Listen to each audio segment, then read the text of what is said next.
আসসালামু আলাইকুম সবাইকে। সবাই কেমন আছেন? আশা করি আপনারা সবাই ভালো আছেন। আমরাও খুব ভালো আছি। চলে আসলাম আবারও আপনাদের কাছে আমাদের আরো একটি নতুন ভিডিও নিয়ে। সো দেখতে দেখতে আমাদের ছোট্ট প্রিন্সের তো 1 মাস হয়েই গেল। গত 2 তারিখে ওর 1 মাস পূর্ণ হয়েছে। তো আমাদের ছোট্ট জিশানের 1 মাস পূর্ণ হওয়ার ঠিক 1 সপ্তাহ আগেই আমাদের মামা মামি আর আমাদের ফ্রেন্ড সার্কেলকে আমরা বাসায় দাওয়াত করেছি আমাদের জিশানকে দেখে যাওয়ার জন্য। জিশানের ঠিক জন্মের পরপরই তারা আসতে পারেনি, কারণ হসপিটাল থেকে আমরা এসেছি প্রায় 1 সপ্তাহ পরে। আর আমারও পুরোপুরি সুস্থ হতে একটু সময় লেগেছিল, তাই সবকিছু একেবারে ঠিকঠাক করেই সবাইকে আসতে বলেছিলাম। তো আমাদের বাসায় অ্যারেঞ্জমেন্টটা আমরা 2 দিন মিলিয়ে করেছিলাম। প্রথম দিন আসে আমাদের মামা মামি এবং এর পরের দিন আসে আমাদের ফ্রেন্ডরা। দাওয়াত উপলক্ষে আমরা আমাদের বাসায় অনেক কিছুই রান্না করি, যেমন মেনুতে ছিল পোলাও, ইলিশ মাছের ফ্রাই, চিকেন ফ্রাই, টুনা কাবাব, গরুর কালা ভুনা, তারপরে ফ্রেঞ্চ একটা ফিশ রয়েছে যার নাম হচ্ছে দোরাত। এই মাছটা জাস্ট টমেটো এবং পেঁয়াজ দিয়ে সুন্দর করে ভুনা করেছি, খাসির রেজালা, এবং তার সাথে ছিল চিংড়ি মাছ ভুনা এবং ডাল। পোলাওয়ের সাথে সাথে আমি কিন্তু সাদা ভাতও করেছিলাম, কারণ ডাল, ইলিশ মাছ এগুলো কিন্তু সাদা ভাত দিয়ে খেতেই মজা লাগে। আর সালাদ তো থাকবে অবশ্যই। যাই হোক, আসার পরপরই মামি চলে আসে জিশানকে দেখার জন্য, ওকে কোলে নেওয়ার জন্য। আসলে বাচ্চাটাকে যখন মামির কোলে দেখছিলাম তখন মনে মনে ভাবছিলাম যে নিজের ফ্যামিলি যদি থাকতো, রনির ফ্যামিলি যদি থাকতো, তাহলে এভাবেই তো ওকে সবাই কোলে নিত, আদর করতো। আমরা এখানে একাই থাকি বলতে গেলে, মানে আমাদের কোনো সেরকম আত্মীয় স্বজন এখানে নেই। ফ্যামিলি বলতে এখন আমরা মামা মামি, সোহান, সুমনা, জোহানের আব্বু আম্মুকেই বুঝি। এরাই আমাদের বন্ধু বান্ধব, এরাই আমাদের এখানকার ফ্যামিলি। অনেকক্ষণ বসে গল্প করার পরে এখন সময় এসেছে খাবার পরিবেশন করার। প্রত্যেকটা খাবারই ওই দিন খুব পারফেক্ট ভাবে কুক হয়েছিল এবং সবগুলো খাবারই অনেক মজা হয়েছিল। দুটো বাচ্চা নিয়ে এত সব কিছু একা হাতে করতে পারতাম না যদি না আমার হাজবেন্ড আমাকে হেল্প করতো। আমাদের বাসায় যদি কোনো দাওয়াত থাকে তাহলে সব সময় রনি আমাকে কেটে কুটে ধুয়ে দেওয়া বা জিনিসপত্র রেডি করে রাখা, নর্মাল ফ্রিজে আগে থেকে মাংস কেটে ধুয়ে রেখে মশলা মাখিয়ে রেখে দেওয়া, সবকিছুই করে দেয়। যাই হোক, খাওয়া দাওয়া শেষ করে আমরা আবার বসে পড়লাম আড্ডা দেওয়ার জন্য। আর ওদিকে জিশান ঘুম দিয়ে দিয়েছে, আর এবার পালা হচ্ছে জিশানকে দেখতে সে উপলক্ষে কেক কাটার।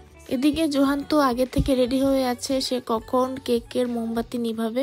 এই তো রনি এক এক করে সবগুলো মোমবাতি কেকের মধ্যে দিয়ে দিচ্ছিল। সবগুলো মোমবাতি জ্বালানোর পরে এখন পালা হচ্ছে বাচ্চাদের মোমবাতি নিভানোর।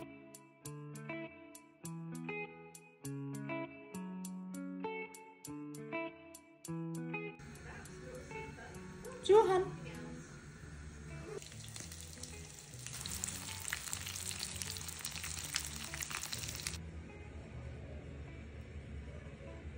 এর পরের দিন আমাদের বাসায় দাওয়াত থাকে সোহান, সুমনা, ফাতিমা আপু আর হাসান ভাইয়ের। তাদেরও কিন্তু একটা ছেলে রয়েছে আর তার নামও কিন্তু জোহান। এই 2 জোহান কিন্তু একে অপরের থেকে 6 মাসের বড় ছোট।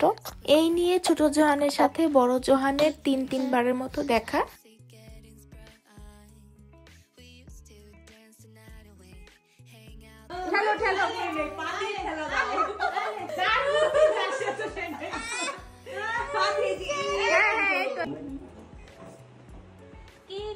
জোহান এদিকে আসো।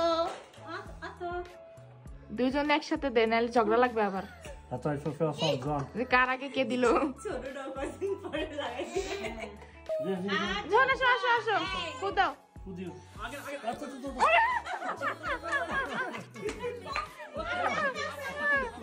তুই থাম থাম, আমি দিব।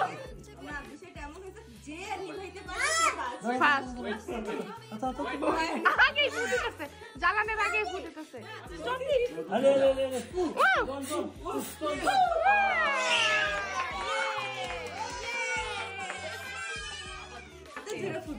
এক এক করে এই লাস্ট ওয়ান বাই ওয়ান নাও দাও ফুক। হ্যাঁ ওয়ালা,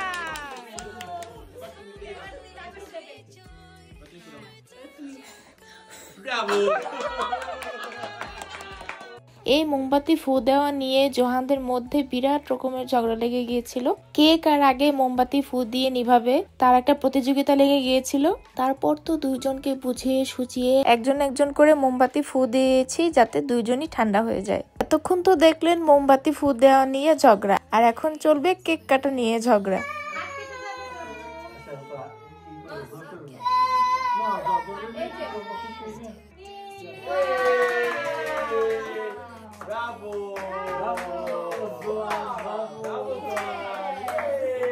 তারপরে অনেক কষ্টে দুজনকে একসাথে নিয়ে আমরা কেক কেটেছি।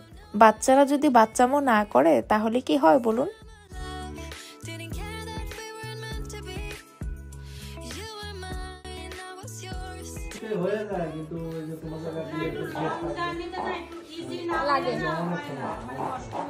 এই তো খাওয়া দাওয়া এবং কেক কাটা শেষে বসে বসে আমরা কিছুক্ষণ গল্প করে নিলাম। আর সেই সাথে ছিল আমার হাতে স্পেশাল দুধ চা। গল্প করতে করতে আমাদের তো মনেই ছিল না যে আমাদেরকে একসাথে ছবি তুলতে হবে। জিশান তো ওইদিকে ঘুমিয়ে পড়েছিল, তাই জিশানকে আমরা আর ঘরের বাইরে বের করিনি। জিশানকে ঘরে রেখে আমরা সবাই মিলে বাইরে বের হয়ে পড়ি একসাথে কিছু ছবি তোলার জন্য।